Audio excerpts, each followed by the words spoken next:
113টা প্রস্তাবের সাথে আমরা পুরোপুরি একমত হয়েছি। 22টা প্রস্তাবের ব্যাপারে আমরা একমত হতে পারি না। বাংলাদেশের নাগরিক বাংলাদেশী হিসেবে পরিচিত হবেন। বিভিন্ন যে জাতিসত্তা আছে বাংলাদেশে, তাদের সাংবিধানিক স্বীকৃতি থাকতে হবে।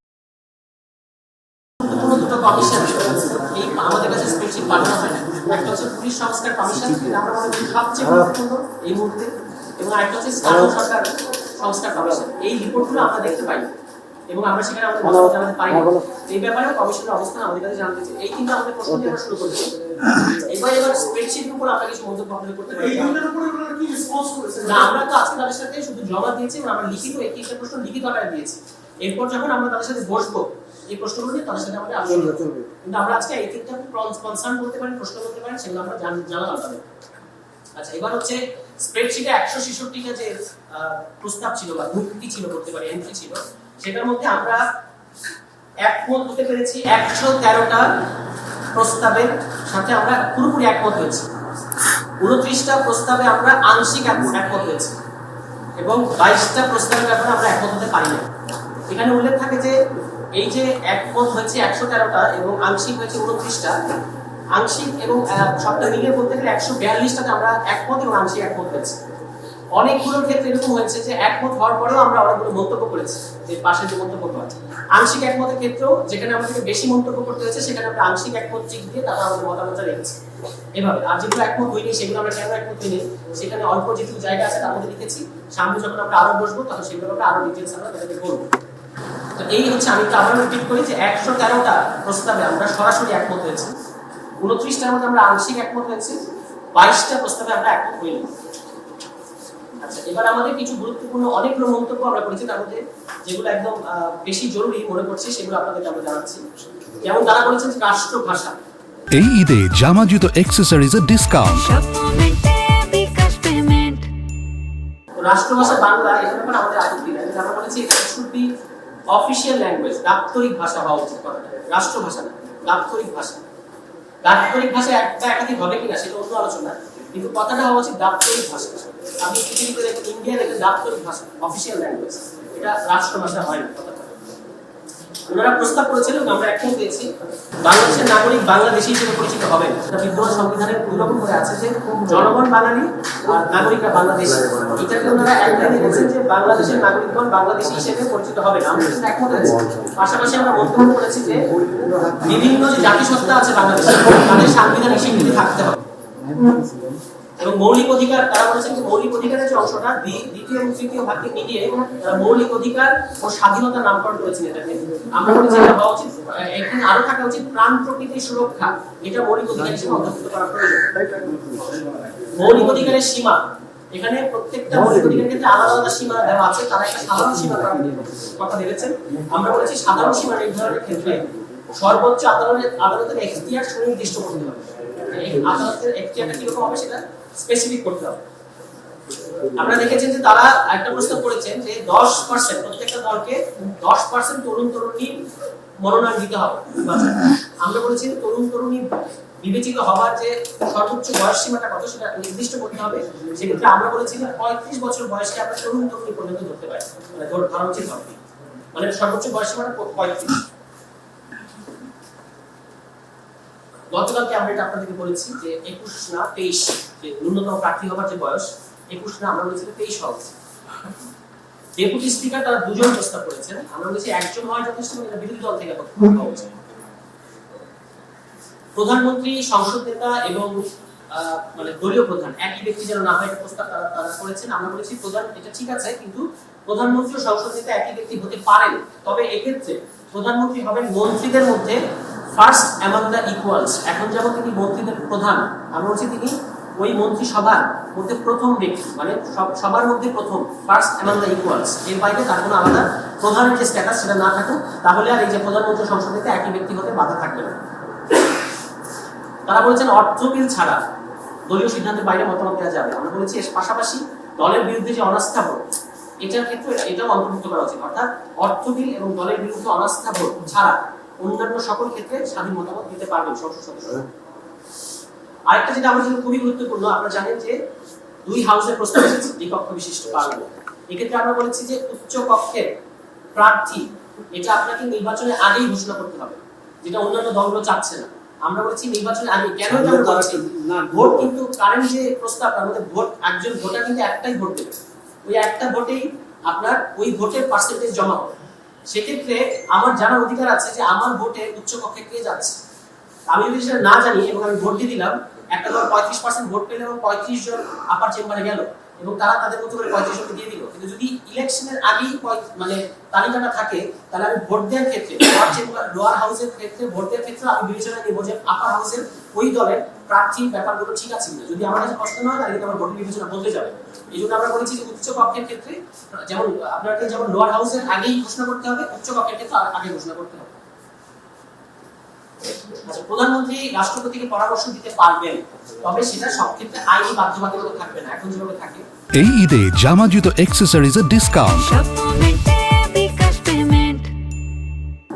আচ্ছা, ওদের আরেকটা প্রস্তাব আছে যে প্রত্যেক দলের প্রাপ্ত আসনের মধ্যে 50% নির্দলীয় এবং 30% নারী অন্তর্ভুক্ত করতে হবে।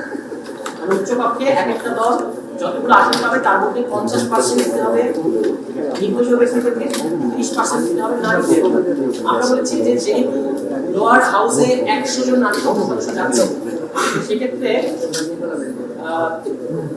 এই প্রপোর্শনটা নির্দলীয় ব্যক্তি 50% না 33% হয় যথেষ্ট, এবং নারী 25% হওয়াটাই যথেষ্ট। আপার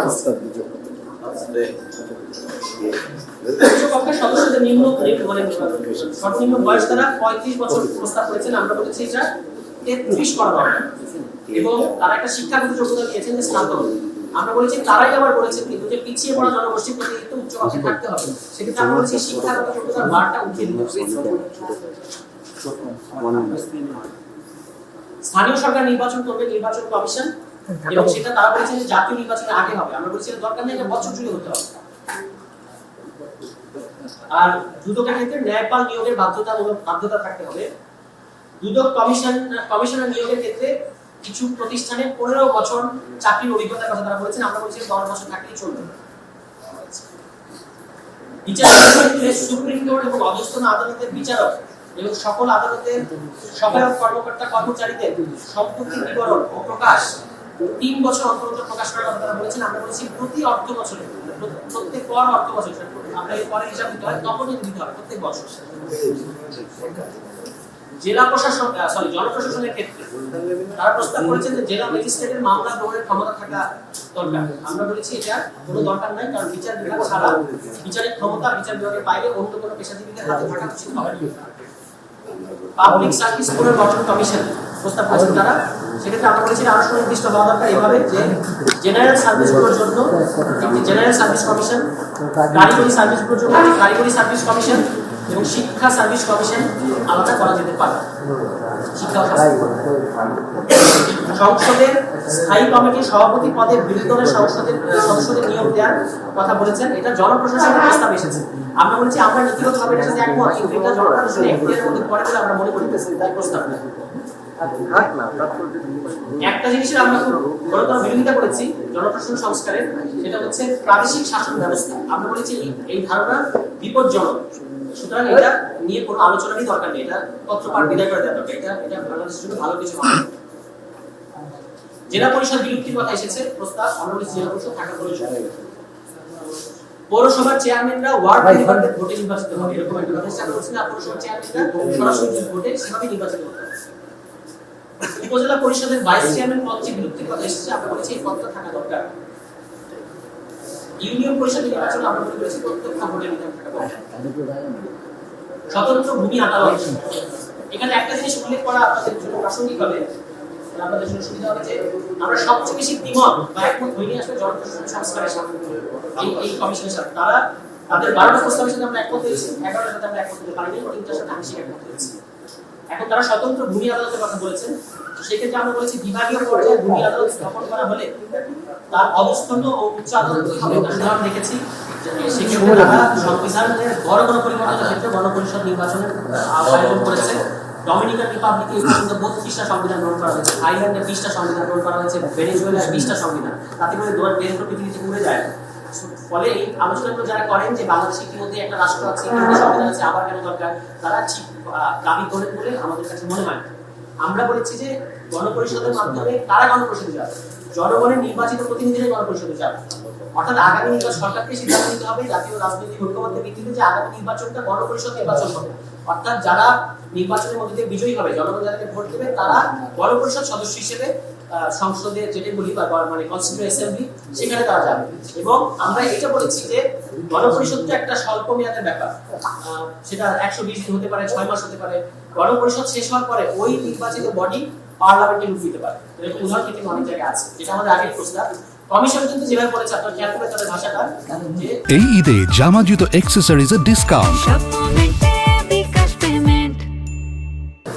গণপরিষদ ও আইনসভা হিসেবে নির্বাচিত সংসদ, তার মানে তারা বলছেন যে এমন একটা নির্বাচিত বডি যেখানে আপনি একই সাথে গণপরিষদ সদস্য এবং একই সাথে পার্লামেন্ট মেম্বার, 3 দিন এরকম হতে পারে যে 3 দিন গণপরিষদ সদস্য, 3 দিন পার্লামেন্ট মেম্বার, কিংবা বিকালের সেশন গণপরিষদ, সন্ধ্যার সেশন পার্লামেন্ট, এরকম অনেক জায়গায় ঘটেছে। এটা আলোচনা হতে পারে, কিন্তু আমরা আমাদের প্রস্তাবটা কিন্তু একটু ডিফারেন্ট, এসেন্স দিক থেকে এক হলেও একটু ডিফারেন্ট। এটা হচ্ছে আমরা বলেছি আগে গণপরিষদের কার্য সম্পন্ন হবে। তারপরে কি আপনারা এক্সিস্টিং যে আমাদের সংবিধান সেই অনুযায়ী করছেন সরকারি এবং এক্সিস্টিং এটা তো জুলাই সনদ হবে, এবং জুলাই সনদের মধ্য দিয়ে সিদ্ধান্ত নেওয়ার ব্যাপার আছে যে আমরা যদি গণপরিষদ, আমরা যদি সিদ্ধান্তে আসতে পারি যে সংবিধানের বড় পরিবর্তন কিংবা সম্পূর্ণ নতুন সংবিধান যেটাই হোক এটা লিখিত হবে, তখন এই সংবিধানের প্রশ্নে তখন আবার নতুন করে সিদ্ধান্ত নেওয়া যাবে বলে আমরা মনে করি। আমাদের দিক থেকে তো আমরা আগেই বলেছি যে এই সংবিধানকে বাতিল করা দরকার, এবং লিগ্যাল ফ্রেমওয়ার্কের মধ্যে দিয়ে আগামী ইলেকশন হতে পারে, জুলাই সনদের মধ্যে হতে পারে, পদ্ধতি অনেকগুলো আছে। আগে জাতীয় ঐক্যমত্য হতে হবে এই বিষয়ে। বাতিল করা দরকার, সেটা আসলে পুরো সংবিধান থেকে আমরা আপনাদের কাছে মনে করি বাতিল করার আমরা তো দেশ স্বাধীন না, আমরা ফ্যাসিস্ট মুক্ত হয়েছি একটা অভ্যুত্থানের মাধ্যমে, একটা বিপ্লবের মাধ্যমে যে গণতান্ত্রিক চরিত্র হারিয়ে ফেলেছি, সেটা উত্তরণের একটা দেশ স্বাধীন কিন্তু সেটা দিত না। তাহলে এই সংবিধান দেশ একেবারে নতুন করে স্বাধীন না হলে নতুন করে সংবিধান লেখা যাবে না, এরকম কোনো বাধ্যবাধকতা নাই। আপনি দরকার নতুন করে সংবিধান দিতে হবে, এবং সেক্ষেত্রে আমরা আমাদের পজিশন হচ্ছে যে এই বিদ্যমান সংবিধান কোনোভাবেই গণ অভিপ্রায়কে ধারণ করে না। সেক্ষেত্রে এই সংবিধান, এবং এটা একটা বিশেষত এক দলীয় সংবিধান, একটা দলের জন্য একটা সংবিধান। সে কারণে এই সংবিধানটা, এবং এটা দাঁড়িয়ে আছে আমাদের মুক্তিযুদ্ধের বিরুদ্ধে, মানে মুক্তিযুদ্ধের ঘোষণাপত্র, মুক্তিযুদ্ধের যে এসেন্স, তার বিরুদ্ধে এই সংবিধানটা দাঁড়িয়ে আছে। সেক্ষেত্রে মুক্তিযুদ্ধকে আবার সরকারের কাছে নেওয়ার জন্য এই সংবিধানটাকে বাতিল করে দিয়ে নতুন একটা সংবিধান লেখা দরকার, এটা আমাদের পজিশন। একটা কোশ্চেন ছিল, সেটা হচ্ছে এনসিসির বিষয়ে